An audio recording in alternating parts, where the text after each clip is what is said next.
This is the 91st minute. Tottenham Hotspur's son Heung Min scored a hat-trick, his first goals of the season, as his side demolished Burnley 5-2 after the visitors had gone behind at Turf Moor on Saturday. Burnley are still without a point under Vincent Kompany. Ange Postecoglou, fever is mounting. Robbie Williams apparently is singing songs about it. Hoff, what's your reaction to all this? What's the word? Ange ball. Yeah, Ange ball. Ange mania. I'm loving it so far. I guess just a little preface to the Burnley match was the League Cup match, which I think he could have done better as managerially. There were 9 changes from the previous match, and he said, I mean, if I can't see them play, how am I going to know what they can give us in a game out beyond the training pitch? So I guess I can give him a pass to see what guys will do in a match situation. Yeah, so that was went out on penalties to Fulham in the cup. Fast forward to Saturday away to Burnley. Is completely different. I got the lineup notification on my phone an hour before the match, as addicts do on the weekends, and I saw Son was starting up top, so again, to continue the addiction, got onto my betting app, put $5 down for Son to score at least 2 goals. Got a hat trick. Son loves playing Burnley. That's the only reason, and I did it. And I feel like him playing at this striker position, that's what he does. He's the best finisher in the squad. I would say he's probably just the slightest tick below Kane. Kane can finish almost anything. But Son is, I would say, just below Kane as far as pure finishing goes.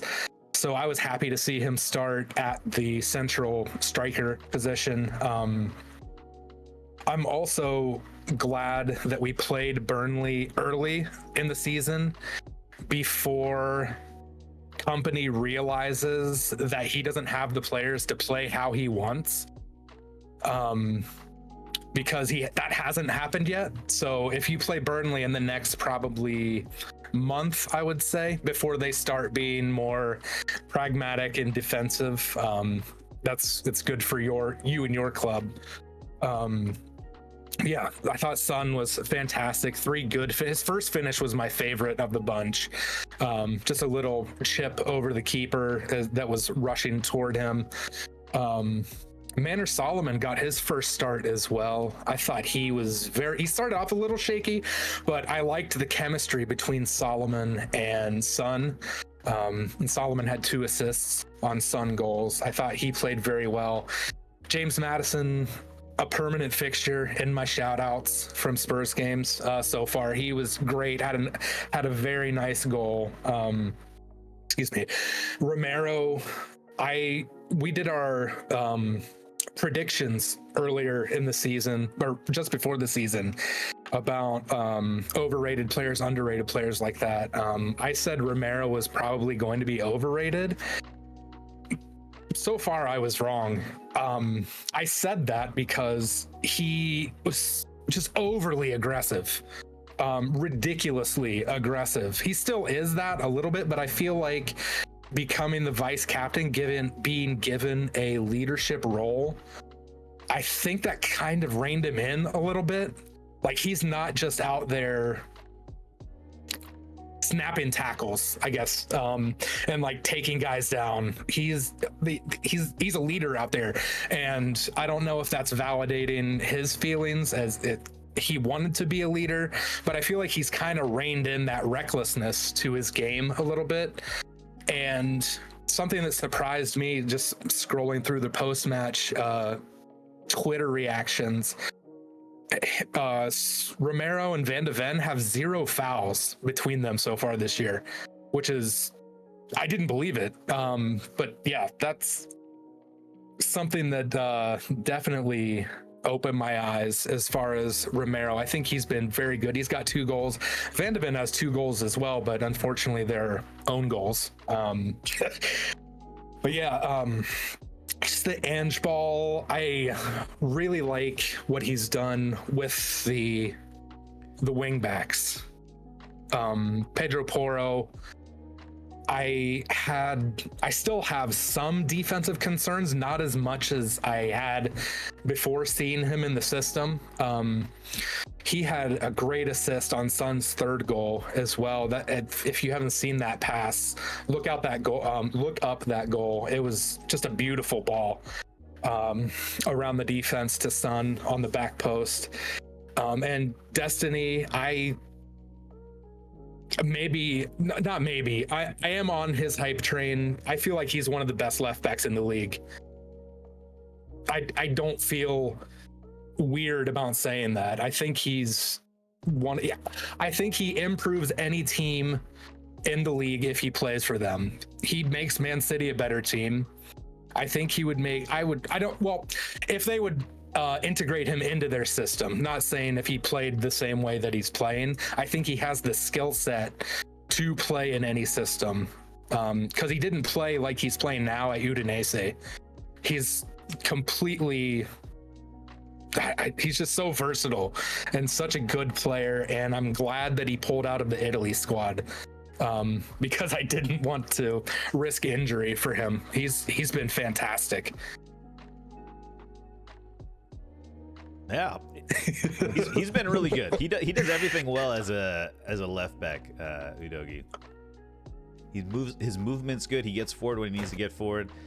Sound defensively. Vicario had a couple big saves as well, which is good to see because I think was it last week he looked a little shaky. I don't know. Vicario is someone who seems like the goalkeeper position is something that is, I don't know. I feel like I don't have full confidence in him yet. How do you feel about your goalkeeper?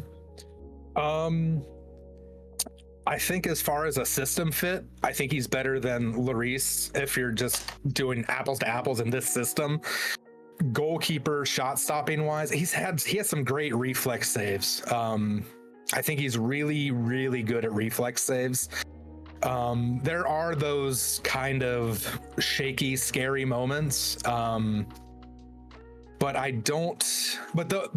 think given how we've played overall, they aren't as critical as they would have been in previous seasons. Like if Lloris made a mistake and an opponent goal resulted out of it, that could have been the match. And now it's just the difference between 5-1 and 5-2. Or in this match, not saying that he had a mistake, but there's more margin for error, I think, which is a good thing for goalkeepers. But I don't think, the shakiness is still there, but the overall system helps him out. I'll be interested to see what happens in like a 1-0, a 2-1 game, how he plays, if we're not controlling the game or if there's a counter or something. See how he handles that situation. Yeah. So it's all sunshine and rainbows down the road then, it sounds like to me. It is so far. No, which is, I get it. Like there's nothing I can really say other than they have played well under Angie. I still maintain what I said last week, guys, which is we'll see how you handle your first bump under Angie, but at the moment, you're not the first Tottenham fan I've spoken to this week that's pretty happy. I do think your fixture list has been fairly kind, continues to be as well. If you look at it, you actually have some games peppered in. I think Arsenal and then Liverpool back to back is going to be the biggest week of your season so far. But I mean, aside, obviously Brentford, Bournemouth, Burnley, Sheffield United, all in your first 5 games. The Tottenham Man United game was probably on paper your hardest fixture. Obviously at home, the feel good factor, and you got the 2-0 win there as well. So it's. I like I say, I think Angie, a lot of people are bigging up Angie, and we'll see. I just, for me, I'm just seeing, like, you know, again, it's all about that stigma that he's got to try and remove. So we'll see. But yeah, it's certainly off to a flying start. Yeah, it's also it's nice to not, I mean, you want the expectations to win a title, win a cup, make a run in the Champions League. Like, as a club, you want those big expectations. But I think this year not having those, like, I think, I don't know if you polled 100 Spurs fans what it would come out as, but for me, you give me a top 5 or Champions League top 4, whatever it ends up being, it'll probably be top 5, and a decent cup run, like, that's a good season, especially given all the change that has happened in the past few months. FA Cup run, to be specific. Right. Well, that's the only one that's left now. Do you think, Hoff, this is an interesting question for you. Do you think that removing Kane from the equation, because let's face it, obviously we know Kane's finishing ability, everything went through him. You relied on him for all your goals, pretty much. For the last couple of years at least, you know, and more, but specifically in the last couple of years, if it hadn't have been for Kane, who knows where you would have ended up in the table, because he's been consistently at the top of the goal scoring charts and all the rest of it. So do you think Kane moving, not just his uncertain future being settled once and for all, do you think that's made you a better team? Because I think, obviously it's difficult to say because you've got the Angie effect, you've got that honeymoon period as well. Like, you know, I think it's the guys are playing more of a team. It's not just get the ball to Harry. Yeah, there's I don't know if you listen or read Bill Simmons at all. He's a American sports writer, podcaster guy. He proposed the Patrick Ewing theory. I don't know if you've heard what that is or know what that is. Basically, it's when the star player leaves the team that he is left, or the star player, the team that he's on, which Kane and Spurs in this instance, not chronically, what's the word? Perennially underperform while he's there, and then he leaves and the team starts overperforming, playing better once that like generational player is gone. So yeah, I think I was wondering about this Saturday, actually. I wonder how it felt if I was, and maybe the system that Conte, Mourinho implemented, not that it's the same system, the systems that they implemented. How would you feel as a midfielder, as a defender, when you have the forward coming back on top of you in the build-up, on like defending set pieces? Okay, fair enough. You want your bigger players back there. But if I'm like Højbjerg or Bentancur and I have Harry Kane playing beside me, like, A, who am I going to pass to? No one is up in front of me in the middle of the field, occupying the center backs. And like, dude, let me do my job. Like, I feel like it's kind of cramping the other players when he would do that. And sometimes he would play like amazing passes and stuff, but I feel like was trying to do too much, and it kind of hampered everyone else. It turned out great for him. I mean, he scored bags of goals and got assists and all kinds of stuff. But I think now everyone has a defined role and they aren't interfering with each other's tasks as much. So as overall, I feel like the team is better, while maybe the quality ceiling may not be as high as it would with a Harry Kane up top. Fair enough. Yeah. Cultured, what do you have? You got anything you want to contribute to Tottenham? Yeah, I think the defensive partnership is something I'm quite keen to look at between Van de Ven and Romero, because it reminds me of a bit of not as good, but reminds me of Vidic and Rio. Oh, I thought you were going to say Evans that goes and wins Maguire. the ball. Sorry, go ahead. Sorry. It reminds me of Rio and Vidic, where you've got one nutter whose job is literally all he wants to do is win the ball, and then you've got one who's a bit more classy, passer, tries to keep the composure in the back two. which I think is pretty good. But I think you raised a good point around Burnley. I think Vincent Kompany should know. He's played in the Premier League. He should know that they shouldn't have the players.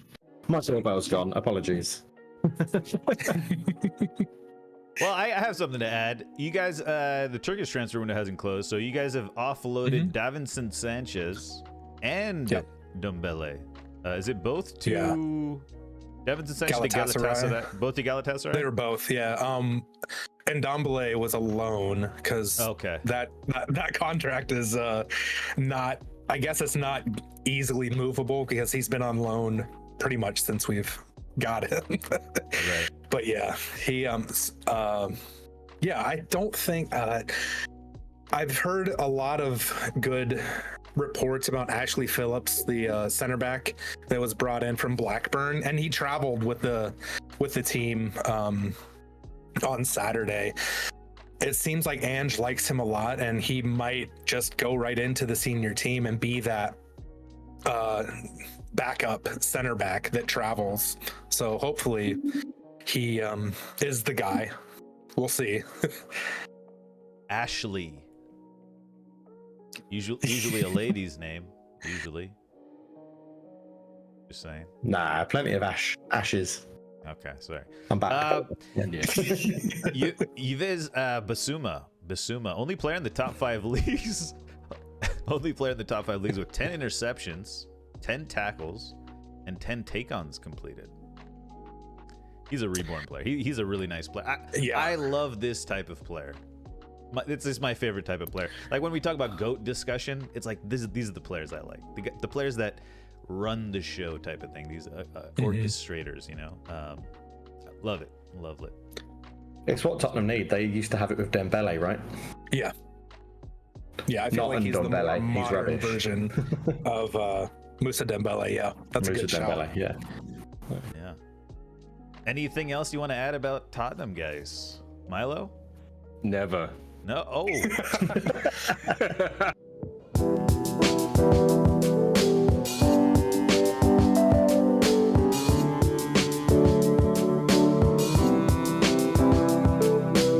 Hey there, hope you enjoyed that video. If you did, consider subscribing to the 91st Minute here on YouTube. Also, feel free to use the links in the description to follow us on all social media platforms.